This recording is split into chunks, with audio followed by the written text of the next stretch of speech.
Namaku Laras. Hari itu, saat aku mencium tangan Mas Adit di depan penghulu, aku merasa menjadi wanita paling beruntung di dunia. Mas Adit menatap mataku dalam-dalam. Dia berbisik, "Laras, di rubah kita nanti, kamu adalah ratunya. Aku akan menjagamu dari apapun." Kami memulai hidup di sebuah rumah mungil yang kami cicil bersama. Wangi cat baru dan kardus-kardus yang belum rapi adalah saksi bisu betapa indahnya kemandirian itu. Mas Adit suami yang hangat. Dia selalu membantuku di dapur, mencuci piring sambil bercanda, dan kami sering menghabiskan malam dengan merencanakan masa depan di teras kecil kami. Dunia terasa milik kami berdua. Tidak ada bayangan gelap, tidak ada suara asing. Hanya ada aku, dia, dan harapan yang membubung tinggi. Kebahagiaan itu hanya bertahan 3 bulan. Sore itu, sebuah mobil berhenti di depan rumah. Aku terkejut melihat Ibu Sarah. Ibu mertuaku turun dengan membawa 3 koper besar. Mas Adi tidak memberitahuku sebelumnya. "Ibu rindu sekali pada kalian. Ibu merasa kesepian di rumah lama," katanya sambil memeluk Mas Adit erat. Namun matanya menatap tajam ke arahku. Malam itu, Ibu Sarah tidur di kamar tamu.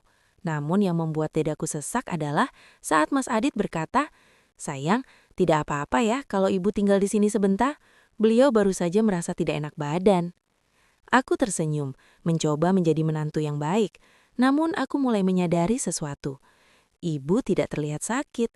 Justru dia terlihat sangat bersemangat memeriksa setiap sudut lemari bajuku, mengomentari cara aku melipat pakaian, dan mulai memindahkan vas bunga yang baru saja kubeli dengan susah payah.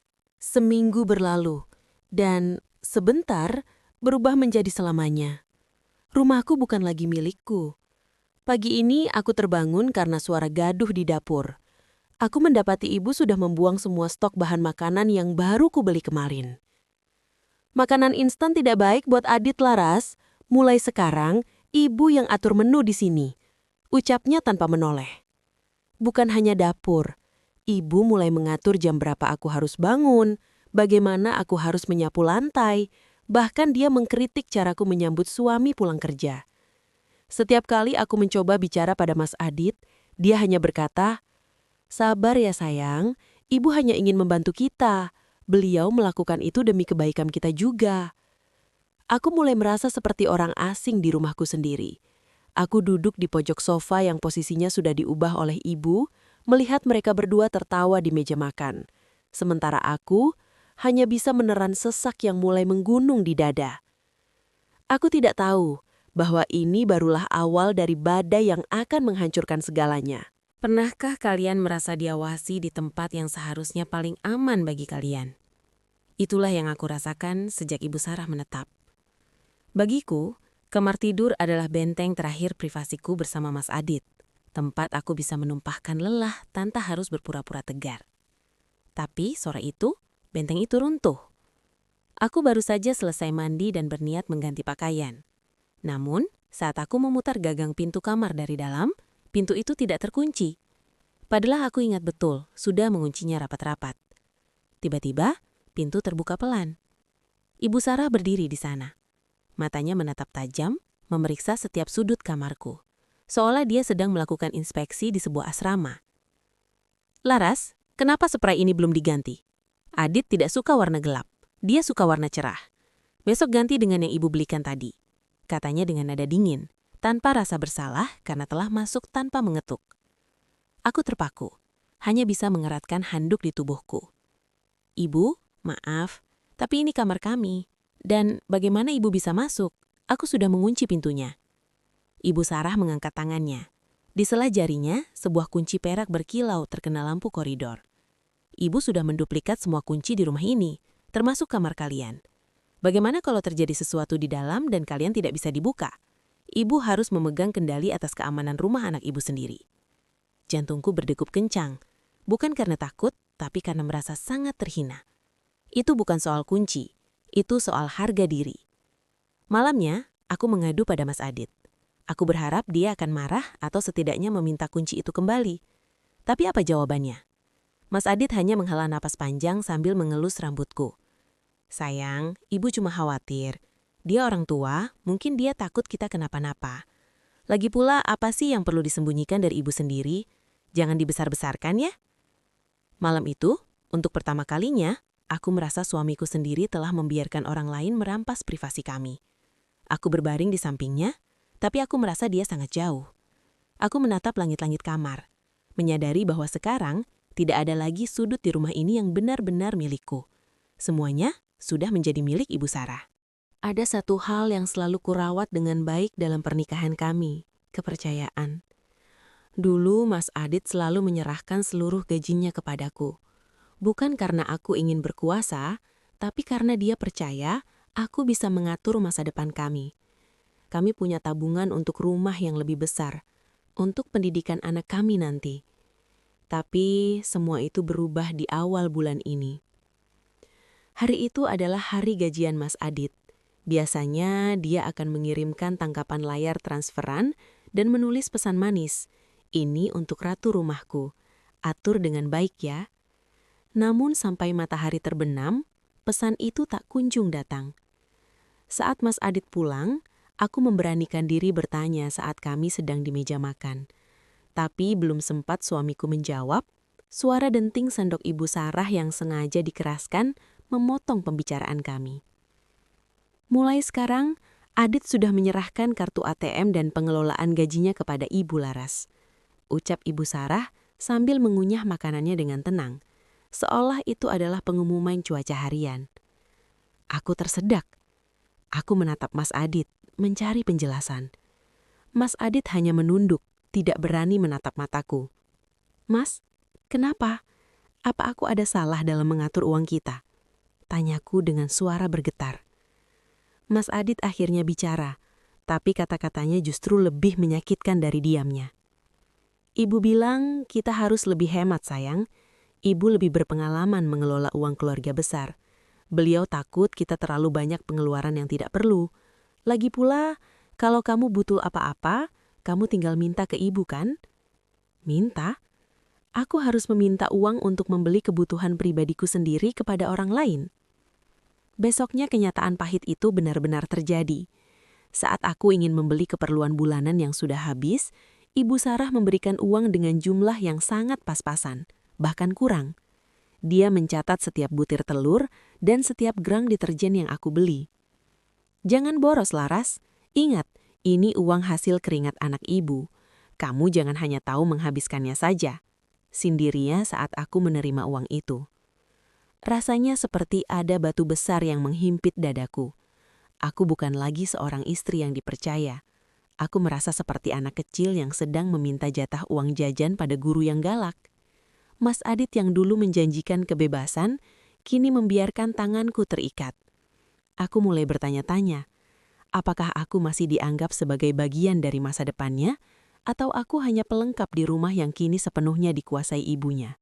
Kata orang, cara terbaik memikat hati suami adalah melalui masakannya.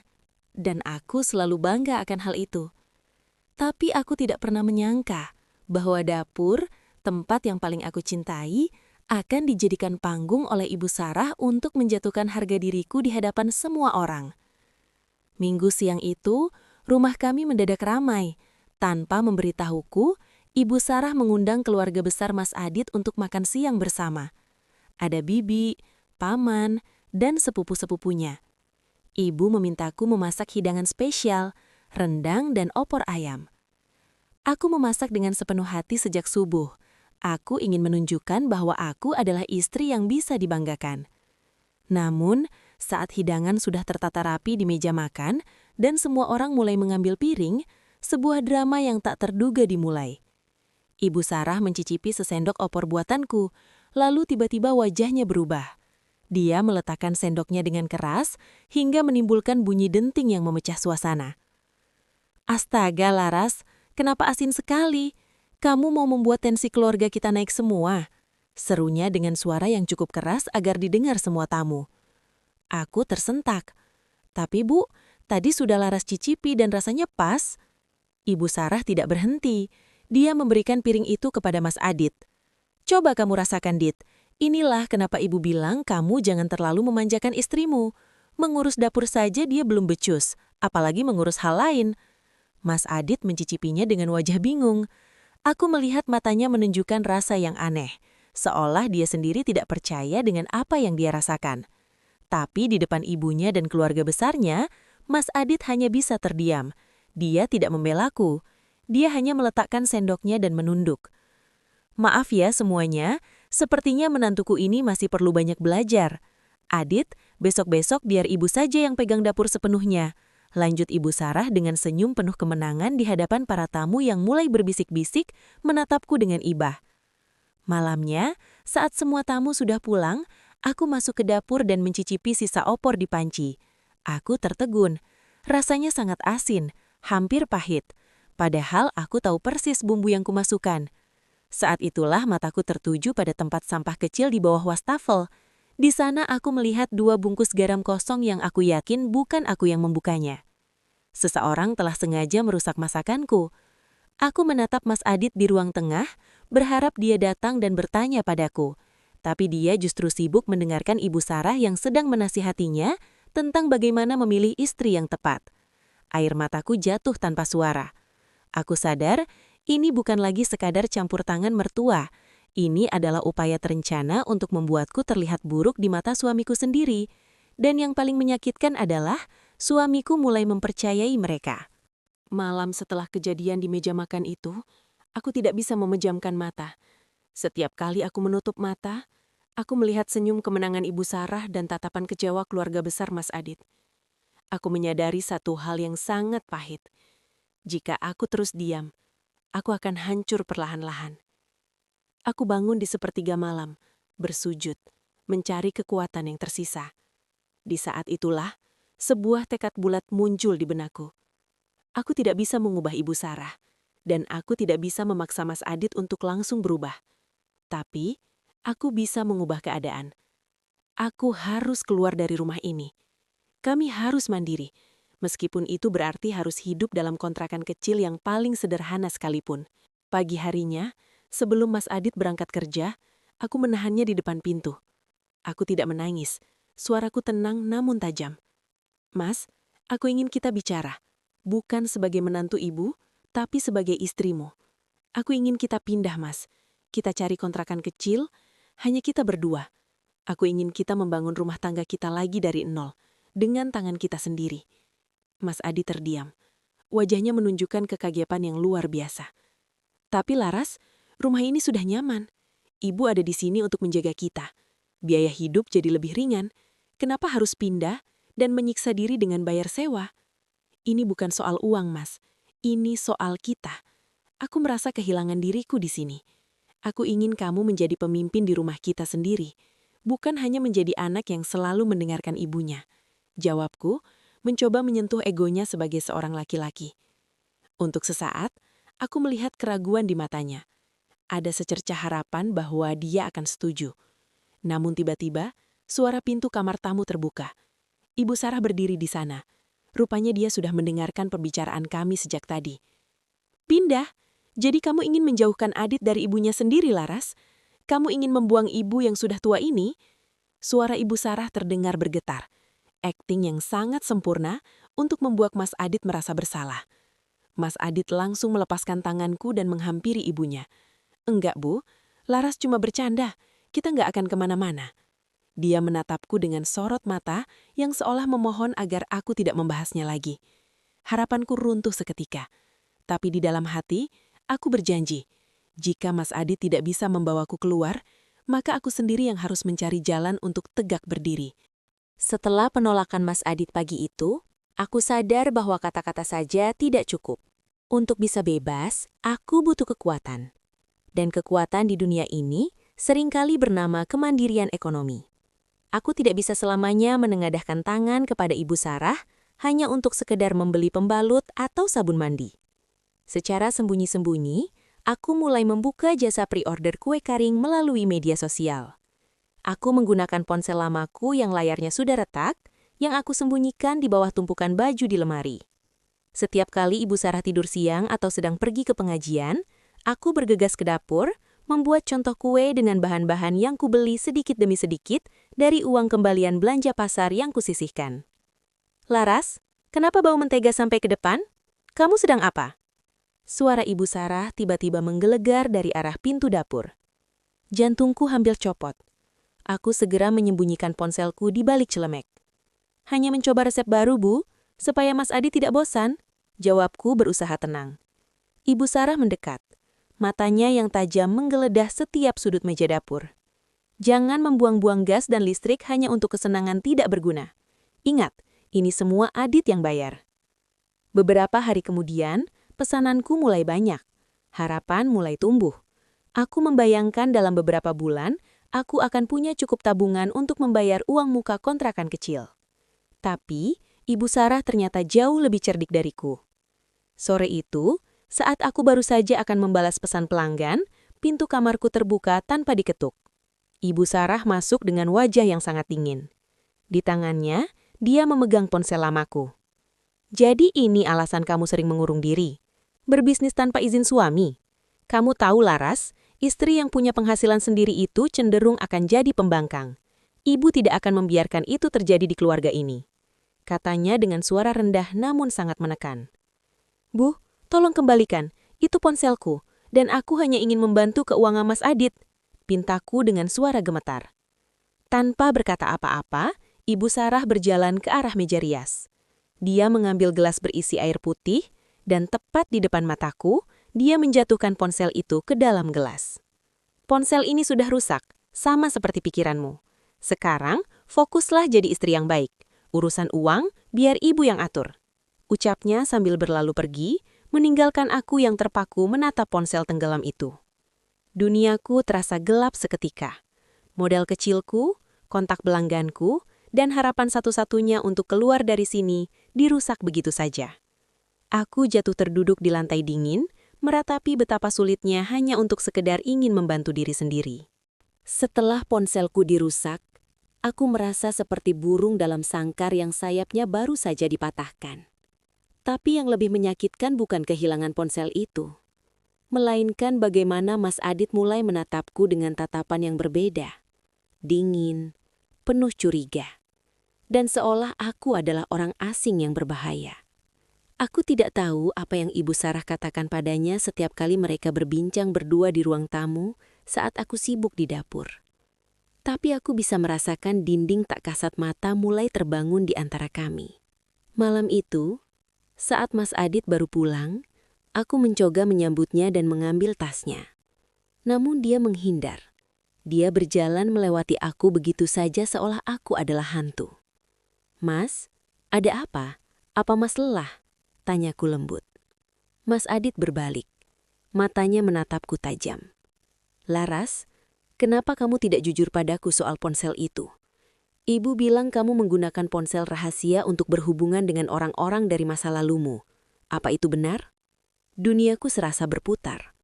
Masa lalu? Mas, itu ponsel lama untuk aku jualan online. Aku hanya ingin cari uang tambahan karena aku tidak punya pegangan uang sama sekali. Tapi kenapa harus sembunyi-sembunyi? Ibu bilang kamu sering bicara bisik-bisik di telepon setiap aku berangkat kerja. Ibu khawatir kamu sedang merencanakan sesuatu yang tidak baik untuk keluarga ini. Jawab Mas Adit dengan nada bicara yang sangat terpengaruh oleh hasutan ibunya. Aku ingin berteriak. Ingin menjelaskan bahwa ibunya lah yang memutarbalikkan fakta. Tapi di saat yang sama, Ibu Sarah muncul dari balik pintu kamar. Dia tidak bicara. Dia hanya mengusap punggung Mas Adit sambil memberikan tatapan iba yang sangat palsu. Sudahlah, Dit. Mungkin istrimu hanya jenuh. Tapi ibu sedih, niat ibu menjaga rumah ini malah dianggap sebagai penjara oleh Laras. Ucap Ibu Sarah dengan nada bicara yang seolah dia adalah korbannya. Sejak malam itu, Mas Adit tidak lagi bicara padaku kecuali hal-hal penting. Dia lebih banyak menghabiskan waktu di kamar ibunya, mendengarkan nasihat yang sebenarnya adalah racun bagi pernikahan kami. Aku sering terbangun di tengah malam, melihat suamiku tidur membelakangiku.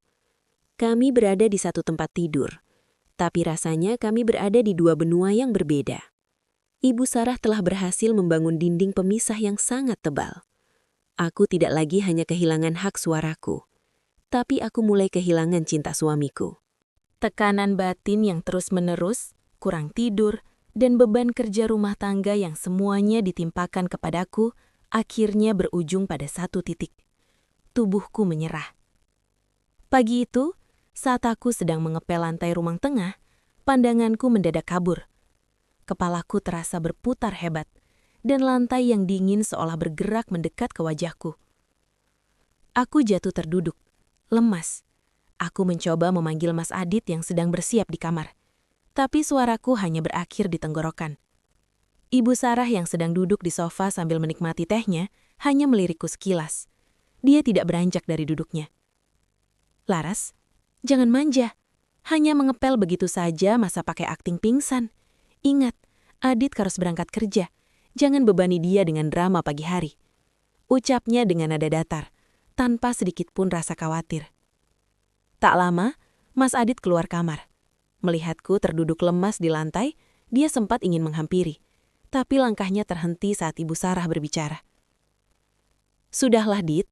Biarkan saja. Dia cuma ingin cari perhatian karena kemarin permintaannya untuk pindah rumah tidak kita turuti. Kalau kamu manjakan, dia akan terus begini. Berangkatlah, nanti ibu yang urus." Mas Adit menatapku ragu. Aku menatap matanya, mencoba mengirimkan sinyal bahwa aku benar-benar butuh bantuannya. Tapi, dia hanya menghela nafas, meletakkan tasnya dan berkata, "Laras, istirahatlah sebentar. Jangan terlalu banyak mengeluh. Aku pergi kerja dulu." Dia pergi, tanpa mencium keningku, tanpa membantuku berdiri. Sepanjang hari itu, aku terbaring di tempat tidur dengan demam yang sangat tinggi. Tidak ada segelas air pun yang diantarkan ke kamarku. Dari balik pintu, aku mendengar suara Ibu Sarah menelpon seseorang, mungkin bibi atau kerabatnya. "Iya, Jeng. Si Laras itu kerjanya cuma tidur terus. Kasihan Adit, punya istri sakit-sakitan dan tidak bisa mengurus rumah. Sepertinya Adit memang salah pilih dulu." Suaranya terdengar sangat jernih di telingaku yang sedang berdenyit. Di tengah rasa sakit yang luar biasa, sebuah kesadaran menghantamku. Di rumah ini, aku bukan dianggap manusia, apalagi sebagai anggota keluarga. Aku hanya dianggap sebagai beban yang harus segera disingkirkan. Air mataku jatuh membasahi bantal yang sudah mulai terasa panas. Aku tersadar, rintangan terberatku bukanlah penyakit ini, melainkan hati suamiku yang sudah sepenuhnya tertutup oleh dinding manipulasi ibunya. Aku tahu, jika aku tidak segera melakukan sesuatu, aku akan habis di tangan mereka tanpa ada yang peduli. Setelah demamku sedikit mereda, aku tidak ingin menyerah begitu saja.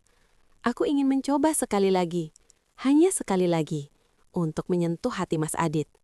Aku percaya, di bawah pengaruh ibunya, Mas Adit yang penyayang itu masih ada di sana. Sore itu, aku menyiapkan makan malam spesial secara sembunyi-sembunyi. Aku menggunakan uang tabungan darurat yang aku selipkan di sela-sela Al-Quran pribadiku. Aku membuat hidangan kesukaannya, menata meja makan dengan rapi, dan berharap kami bisa bicara dari hati ke hati tanpa gangguan siapapun. Saat Mas Adit pulang, aku menyambutnya dengan senyuman terbaikku, meski tubuhku masih terasa goyah. "Mas, aku sudah masak makanan kesukaanmu. Mari kita makan malam bersama, hanya berdua saja di teras belakang ya," pintaku dengan nada memohon. Mas Adit tampak tertegun melihat usahaku. Dia mengangguk pelan, seulas senyum tipis sempat muncul di bibirnya. Harapanku melambung tinggi. Mungkin ini awal yang baik, pikirku. Namun, harapan itu pupus secepat kilat. Saat kami baru saja duduk di teras, Ibu Sarah datang dengan wajah yang dibuat-buat sedih. Dia membawa sebuah amplop besar di tangannya. "Adit, maaf ibu mengganggu, tapi ada hal penting yang harus kamu tahu. Ibu menemukan ini di bawah kasur Laras saat tadi ibu ingin membersihkan kamarnya karena dia sedang sakit," ucap Ibu Sarah dengan suara yang gemetar, seolah dia baru saja menemukan bencana besar. Mas Adit membuka amplop itu. Isinya adalah brosur-brosur apartemen mewah dan catatan kecil tentang harga sewa rumah, yang sebenarnya adalah brosur yang aku kumpulkan secara diam-diam untuk rencana masa depan kami. Ibu Sarah kemudian menambahkan bumbu racunnya. "Dia berniat meninggalkan kita, Dit. Dia diam-diam menabung uang belanjamu bukan untuk makan, tapi untuk menyewa tempat sendiri agar dia bisa bebas dariku, dan mungkin bebas darimu juga. Dia sudah tidak mau mengurus rumah ini lagi." Mas Adit menatapku dengan tatapan yang sangat asing. Kekecewaan yang dalam terpancar dari matanya. "Jadi ini alasan kamu minta pindah terus, Laras. Kamu sudah merencanakan ini di belakangku. Kamu membohongiku soal uang belanja. Suara Mas Adit meninggi. Mas, dengarkan dulu. Itu untuk kita, untuk kemandirian kita. Teriakku namun suaraku kalah oleh tangisan buaya Ibu Sarah yang mulai meratap. Kamu tega, Laras. Kamu ingin memisahkan anak dari ibunya yang sudah tua ini dengan cara yang licik. Ratap Ibu Sarah. Mas Adit berdiri. Dia membanting brosur itu ke meja. Makan malam yang kusiapkan dengan penuh cinta tidak disentuhnya sedikit pun. Cukup, Laras. Aku kecewa. Ternyata benar apa kata ibu. Kamu lebih mementingkan egomu daripada keutuhan keluarga ini. Jangan bahas soal pindah lagi, atau aku yang akan memintamu pergi sendiri. Dia pergi meninggalkan aku yang terpaku. Harapan terakhirku untuk memperbaiki hubungan ini pupus sudah. Aku melihat Ibu Sarah tersenyum tipis di balik sapu tangannya saat dia berbalik pergi. Malam itu, aku tersadar, di rumah ini, kebenaran tidak akan pernah menang selama Mas Adit lebih memilih untuk menjadi anak yang patuh daripada menjadi suami yang adil. Pernahkah kalian merasa menjadi hantu di rumah kalian sendiri, berjalan di antara orang-orang yang kalian kenal, namun tak satu pun dari mereka yang menoleh atau menjawab sapaanmu? Itulah hidupku sekarang. Setelah kejadian brosur itu, Mas Adit benar-benar menutup pintu hatinya. Dia tidak lagi menegurku, tidak lagi menatapku saat kami berpapasan di koridor. Setiap kali aku mencoba memulai pembicaraan, dia hanya menoleh sekilas, lalu pergi seolah-olah aku adalah debu yang mengganggu pandangannya. Ibu Sarah telah memenangkan segalanya. Dia kini memegang kendali penuh. Bahkan dia mulai melakukan hal yang paling menyakitkan, menghapus jejakku dari rumah ini. Pagi itu, aku keluar dari kamar dan mendapati foto pernikahan kami yang dipajang di ruang tamu sudah tidak ada. Sebagai gantinya, ada foto besar Mas Adit bersama Ibu Sarah saat mereka berlibur dulu. Ibu rasa foto itu lebih cocok di sini, lebih membawa aura tenang daripada foto yang penuh kepalsuan. Ucap Ibu Sarah sambil mengelap bingkai foto itu tanpa melihatku. Aku hanya bisa terdiam. Hakku untuk bicara sudah dirampas. Hakku untuk mengatur rumah sudah hilang. Bahkan hakku untuk makan di meja makan yang sama dengan suamiku pun perlahan dicabut. Ibu Sarah selalu mengatur waktu makan sedemikian rupa, sehingga saat aku sampai di meja makan, mereka sudah selesai dan hanya tersisa piring-piring kotor yang harus aku cuci. Suatu sore, aku mendengar tawa renyah dari ruang tengah. Mas Adit dan ibunya sedang bercanda sambil melihat katalog perabot baru. Aku mencoba mendekat, sekadar ingin tahu. Mas, kursi itu bagus ya warnanya? Ucapku mencoba memecah keheningan di antara kami. Mas Adit tidak menjawab. Dia seolah tidak mendengar suaraku.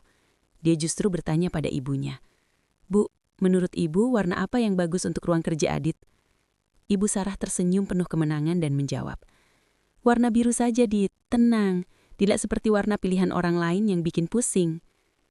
Air mataku menetes di pipi, tapi aku segera menghapusnya. Aku berdiri di sana, hanya berjarak 2 meter dari suamiku, namun rasanya ada jurang sedalam samudera di antara kami. Aku mulai bertanya-tanya pada Tuhan, sampai kapan aku harus menjadi bayangan? Sampai kapan aku harus bertahan dalam kedinginan ini? Aku terasing di rumah yang aku bangun dengan mimpi-mimpi indah. Dan yang paling menakutkan adalah, aku mulai terbiasa dengan kesepian ini. Aku mulai merasa bahwa mungkin kehadiranku memang sudah tidak diinginkan lagi di sini. Aku pikir diabaikan adalah puncak dari segala luka. Ternyata aku salah. Bagi seseorang yang ingin menyingkirkanmu sepenuhnya, menjadi hantu saja tidak cukup. Mereka butuh alasan agar namamu tercemar selamanya, sehingga tidak ada lagi ruang untuk maaf di hati siapapun. Sore itu, Mas Adit pulang lebih awal dari biasanya.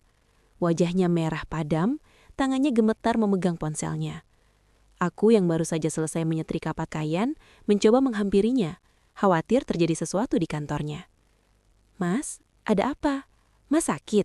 Tanyaku cemas. Tanpa sepatah kata pun, Mas Adit melemparkan ponselnya ke atas meja. Di layarnya, terpampang sebuah percakapan singkat dari nomor yang tidak kukenal.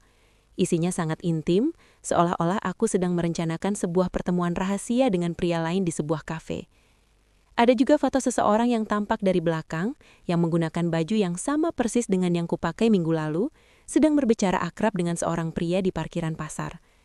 Bisa kamu jelaskan ini, Laras? Ibu benar, ponsel rahasiamu dulu itu bukan untuk jualan, tapi untuk ini. Suara Mas Adit menggelegar memenuhi seisi rumah. Aku terperangah. Jantungku serasa berhenti berdetak. Mas, demi Tuhan aku tidak tahu siapa itu. Aku tidak pernah mengirim pesan seperti itu. Itu bukan aku, Mas. Ibu Sarah muncul dari balik tirai, wajahnya tampak sangat terkejut. Akting yang begitu luar biasa, hingga aku sendiri hampir tertipu jika saja aku tidak melihat kilat kepuasan di matanya. Astaga Laras, jadi ini alasan kamu ingin pindah, supaya kamu bebas bertemu pria itu tanpa pengawasanku.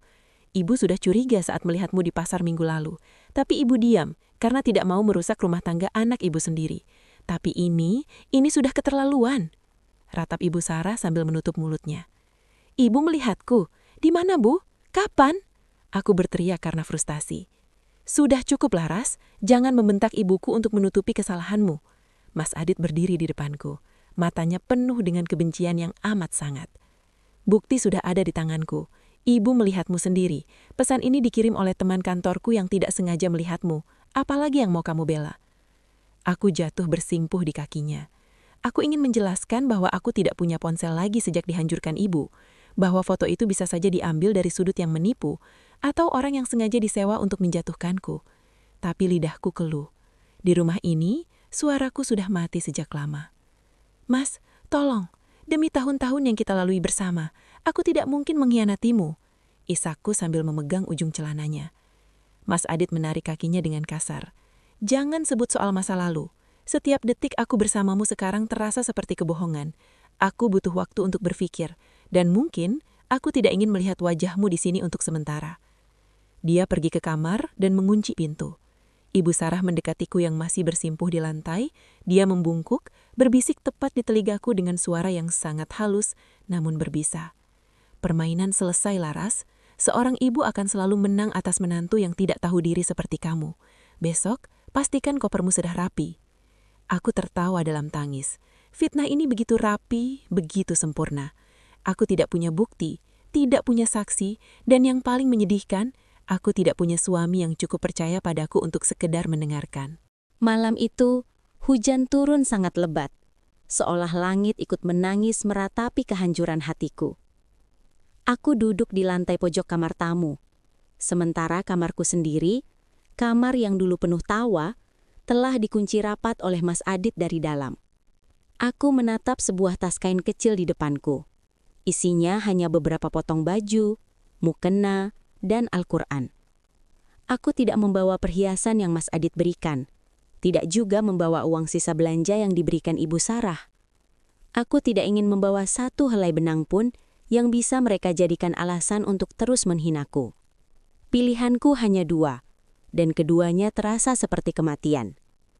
Pertama, aku tetap tinggal di sini, bertahan dalam pengabaian, menerima tuduhan sebagai wanita yang tidak setia, dan melihat Ibu Sarah tersenyum setiap hari di atas penderitaanku. Aku akan hidup, tapi jiwaku akan mati. Kedua, aku pergi. Aku keluar dari rumah ini tanpa tujuan, tanpa uang, dan tanpa pembelaan. Aku akan menyandang status sebagai istri yang terusir. Namun, aku akan membawa kembali harga diriku yang sempat terinjak-injak. Tiba-tiba, pintu kamar tamu terbuka sedikit. Aku melihat bayangan Ibu Sarah di sana. Dia tidak masuk. Dia hanya meletakkan sebuah amplop di lantai, lalu menutup pintu kembali. Aku membukanya. Di dalamnya ada beberapa lembar uang dan secari kertas bertuliskan, "Pergilah sebelum fajar, atau aku akan menceritakan fitnah ini ke seluruh tetangga, agar orang tuamu di kampung ikut menanggung malunya." Ancaman itu adalah titik balikku. Jika aku tetap di sini, bukan hanya aku yang hancur, tapi nama baik orang tuaku juga akan terseret. Dengan tangan gemetar, aku menulis sepucuk surat untuk Mas Adit di balik brosur apartemen yang dulu ia banting. Mas Adit, aku pergi bukan karena tuduhan itu benar. Aku pergi karena kamu lebih memilih mempercayai kebohongan daripada hatiku. Aku tidak butuh uangmu. Aku tidak butuh rumah ini. Aku hanya butuh kamu yang dulu. Tapi karena dia sudah tidak ada, maka tidak ada lagi alasan bagiku untuk tetap tinggal. Selamat tinggal, Mas. Semoga kamu menemukan kebahagiaan yang kamu cari di bawah bayang-bayang ibumu. Aku bangkit berdiri. Lututku terasa lemas, tapi hatiku sudah mengeras. Aku menggendong tas kainku, memakai jilbabku dengan rapi, dan melangkah keluar melalui pintu belakang agar tidak membangunkan siapapun. Saat kakiku menyentuh air hujan di luar, aku tidak merasa dingin. Aku justru merasa bebas. Aku menoleh sekali lagi ke arah rumah yang pernah aku impikan menjadi surga itu. Lampu kamar Mas Adit masih menyala. Aku berbisik pelan. Ya Allah, jika aku benar, tunjukkanlah jalanmu. Jika aku lemah, kuatkanlah aku. Aku berjalan menembus kegelapan malam, tanpa tahu kemana kaki ini akan melangkah. Aku meninggalkan suamiku, rumahku, dan seluruh hidupku. Inilah pilihan tersulit yang pernah kuambil. Menyerah pada pernikahan demi menyelamatkan sisa kewarasanku sebagai manusia. Malam saat aku pergi, aku tidak punya tujuan. Aku berakhir di sebuah terminal bus kecil, duduk di bangku kayu yang keras hingga fajar menyingsing. Dengan sisa uang di saku yang sempat kusisihkan dari sisa jualan onlineku dulu, bukan uang dari Ibu Sarah, aku memutuskan untuk pergi ke kota pinggiran, tempat di mana tidak ada yang mengenalku sebagai menantu yang terusir. Aku menyewa sebuah kamar kos kecil di gang sempit. Luasnya tidak lebih besar dari kamar mandiku di rumah Mas Adit dulu. Tidak ada kasur empuk, hanya tikar tipis di atas lantai semen. Tapi anehnya, malam itu aku tidur dengan sangat nyenyak. Tidak ada suara sindiran, tidak ada rasa diawasi, dan tidak ada ketakutan akan pintu yang dibuka paksa. Aku tahu aku harus bertahan hidup. Aku mulai menawarkan jasa mencuci pakaian dari pintu ke pintu. Di sela-sela waktu istirahat, aku melihat sebuah warung makan kecil yang tampak sangat sepi di ujung gang. Pemiliknya adalah seorang ibu tua yang sudah mulai sakit-sakitan. "Bu, bolehkah saya membantu di dapur? Saya tidak minta gaji besar. Cukup izinkan saya makan dan membantu ibu memasak agar warung ini ramai lagi," tawarku dengan tulus. Awalnya beliau ragu, tapi setelah mencicipi sambal bajak dan masakan rumahan buatanku, matanya berbinar. "Kamu punya pangan emas, Dok. Kenapa kamu mau kerja di tempat kumuh seperti ini?" tanyanya heran. Aku hanya tersenyum getir. Saya hanya ingin membuktikan pada diri sendiri, Bu, bahwa masakan saya tidak seperti yang orang katakan. Hari demi hari warung itu mulai ramai. Orang-orang mulai membicarakan masakan tangan dingin milik penghuni kos baru. Dari hasil membantu di warung, aku bisa membeli sebuah ponsel bekas yang sederhana. Aku mulai memotret masakanku dan mengunggahnya ke media sosial. Bukan untuk pamer, tapi untuk mulai membangun mimpiku kembali yang sempat dihancurkan. Aku belajar satu hal penting di sini. Di rumah Mas Adit, aku adalah beban. Tapi di sini, di gang sempit ini, aku adalah penolong. Tanganku yang dulu gemetar karena takut pada mertua, kini kembali terampil mengolah bumbu. Aku mulai menabung, koin demi koin, dengan satu tekad. Suatu saat nanti, aku akan berdiri tegak di depan mereka bukan untuk meminta maaf, tapi untuk menunjukkan bahwa aku bisa bersinar tanpa mereka. Selama aku tidak ada, aku mengira rumah itu akan menjadi surga bagi mereka. Tanpa menantu pembangkang seperti aku, seharusnya Mas Adit dan Ibu Sarah hidup bahagia, bukan? Tapi ternyata, kebohongan adalah fondasi yang sangat rapuh untuk sebuah rumah tangga. Tanpa aku, rumah itu kehilangan ruhnya. Mas Adit mulai merasa lelah, karena setiap pulang kerja, dia tidak lagi disambut dengan hangat. Dia harus menghadapi keluhan Ibu Sarah tentang cucian yang menumpuk, debu yang menebal, dan rasa masakan ibu yang ternyata tidak seenak yang dia puji-puji dulu. Puncaknya terjadi pada suatu sore. Mas Adit pulang lebih awal karena kepalanya pening. Saat dia masuk lewat pintu belakang, dia mendengar Ibu Sarah sedang berbicara dengan seseorang di telepon dengan suara yang cukup keras dari arah dapur. "Iya, Jeng, tenang saja. Uang sisa pembayaran untuk keponakanmu yang kemarin pura-pura jadi pria di pasar itu sudah saya transfer. Bagus sekali aktingnya, sampai Adit benar-benar percaya dan mengusir wanita itu." Suara Ibu Sarah terdengar sangat renyah, diikuti tawa kecil yang puas. Mas Adit terpaku di balik pintu. Dadanya sesak, dunianya serasa runtuh. Jadi, semua itu hanya sandiwara, bisik hatinya. Dia masuk ke dapur dengan wajah sepucat kertas. Ibu Sarah terperanjat, ponselnya hampir jatuh ke lantai. "Adit, kamu? Sejak kapan di situ?" gagap Ibu Sarah, mencoba mencari alasan. Mas Adit tidak menjawab. Dia berjalan ke meja makan, mengambil ponsel ibunya, dan melihat riwayat transfer yang baru saja dibicarakan. Air mata kemarahan mulai menggenang di matanya. Dia teringat saat aku bersimpuh di kakinya, memohon agar dipercaya, sementara dia justru menghina aku sebagai pezina. Ibu tega, ibu menghancurkan hidupku, menghancurkan Laras, hanya karena ibu ingin menguasai rumah ini. Suara Mas Adit bergetar hebat. "Adit, dengar dulu, ibu melakukan ini demi kamu. Laras itu tidak cocok untukmu," bantah Ibu Sarah, masih berusaha memanipulasi. Tapi kali ini, Mas Adit tidak lagi tunduk. Dia mengambil amplop berisi surat yang kutinggalkan dulu, surat yang selama ini dia simpan di laci meja kerjanya tanpa berani dia baca. Dia membacanya keras-keras di depan ibunya, kata demi kata yang aku tulis dengan air mata. "Laras benar," ucap Mas Adit lirih. "Aku telah kehilangan dia karena aku lebih memilih menjadi anak yang buta daripada suami yang adil."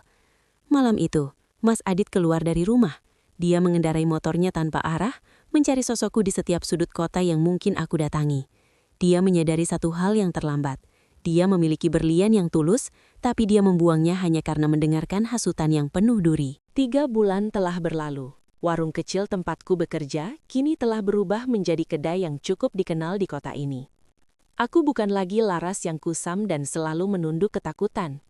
Aku memakai pakaian yang bersih, wajahku cerah, dan tanganku terampil melayani pelanggan dengan senyuman yang tulus. Suatu sore, saat aku sedang merapikan meja, sebuah bayangan muncul di pintu masuk. Aku tidak perlu menoleh untuk tahu siapa itu. Wangi parfum yang sangat kukenal dan suara langkah kaki yang ragu itu, aku tahu itu dia, Mas Adit. Aku terus mengelap meja, tidak menoleh. Aku ingin dia melihat bahwa duniaku tetap berputar, bahkan jauh lebih baik sejak dia memintaku pergi. "Laras," suaranya terdengar serak, jauh dari nada tinggi yang ia gunakan malam itu. Aku perlahan berdiri tegak dan menatapnya. Mas Adit tampak berantakan. Wajahnya layu, matanya sembab, dan dia terlihat jauh lebih kurus. "Maaf Mas, kedai kami sudah mau tutup," jawabku dengan suara yang datar dan tenang. Tidak ada kemarahan, tapi juga tidak ada kehangatan. Mas Adit melangkah mendekat, matanya berkaca-kaca. "Aku sudah tahu semuanya, Laras. Ibu sudah mengakui semuanya. Aku tahu foto itu fitnah. Aku tahu pesan itu palsu. Aku datang untuk menjemputmu pulang. Maafkan aku sungguh bodoh." Dia mencoba meraih tanganku, tapi aku menariknya pelan. Aku menatapnya dalam-dalam. "Pulang kemana, Mas? Ke rumah di mana aku dianggap hantu? Ke rumah di mana aku difitnah sebagai pezina, sementara suamiku sendiri hanya menonton? Rumah itu bukan tempatku lagi," ucapku tegas. "Aku sudah memintanya, Laras. Aku sudah bicara pada ibu. Kalau kamu kembali, kita akan pindah. Kita akan hidup berdua seperti yang kamu mau dulu. Aku janji akan menjagamu." Mas Adit memohon. Bahkan dia hampir berlutut di depan kedai yang mulai sepi. Aku menghela nafas panjang. "Dulu aku memohon padamu untuk pindah agar pernikahan kita selamat. Tapi kamu menolak. Sekarang aku sudah punya rumah di sini, Mas. Bukan rumah besar dengan tembok mewah, tapi rumah di dalam hatiku sendiri yang tidak bisa diinjak-injak lagi oleh siapapun." Mas Adit menangis. Penyesalan itu tampak begitu nyata. Namun luka yang dia buat terlalu dalam untuk sembuh hanya dengan kata maaf. "Laras, beri aku satu kesempatan lagi." Aku menggeleng pelan. "Aku sudah memaafkanmu, Mas. Tapi untuk kembali, aku butuh waktu. Aku butuh bukti bahwa kamu bukan lagi anak yang hanya bisa patuh, tapi laki-laki yang punya harga diri dan bisa melindungi istrinya. Kembalilah, benahi dulu hubunganmu dengan ibumu. Benahi dulu dirimu. Biarkan aku di sini menjadi Laras yang baru." Dia pulang dengan bahu yang merosot, meninggalkan aku yang berdiri tegak di ambang pintu. Aku menangis, ya, tapi bukan tangis kesakitan. Itu adalah tangis kelegaan. Aku telah memenangkan kembali diriku sendiri. Memaafkan adalah sebuah proses. namun memberikan kepercayaan kembali adalah sebuah perjalanan panjang. Setelah pertemuan di kedai itu, Mas Adit tidak menyerah, namun dia tidak lagi memaksa. Dia sadar bahwa cinta tidak bisa dipaksakan jika rasa hormat telah dihancurkan. 1 bulan kemudian Mas Adit datang lagi. Kali ini dia membawa sebuah map dan sebuah kunci. Dia mengajakku ke sebuah perumahan sederhana, jauh dari rumah lamanya, dan jauh dari kebisingan kota. Ini bukan istana, Laras, tapi ini adalah rumah yang aku sewa dengan namamu. Di sini hanya ada 1 kunci dan itu ada di tanganmu, ucapnya sambil meletakkan kunci itu di telapak tanganku. Aku menatapnya ragu. Lalu bagaimana dengan ibu? Mas Adit menarik napas panjang, tatapannya kini jauh lebih tegas. Ibu sudah aku antarkan ke rumah tanteku di desa, sesuai permintaannya sendiri setelah aku bicara jujur padanya. Aku tetap akan menafkahinya, aku tetap anaknya, tapi aku sudah menegaskan bahwa dia tidak boleh lagi mencampuri urusan dapur kita. Aku sudah belajar, Laras, bahwa baktiku pada ibu tidak boleh membunuh hakmu sebagai istri.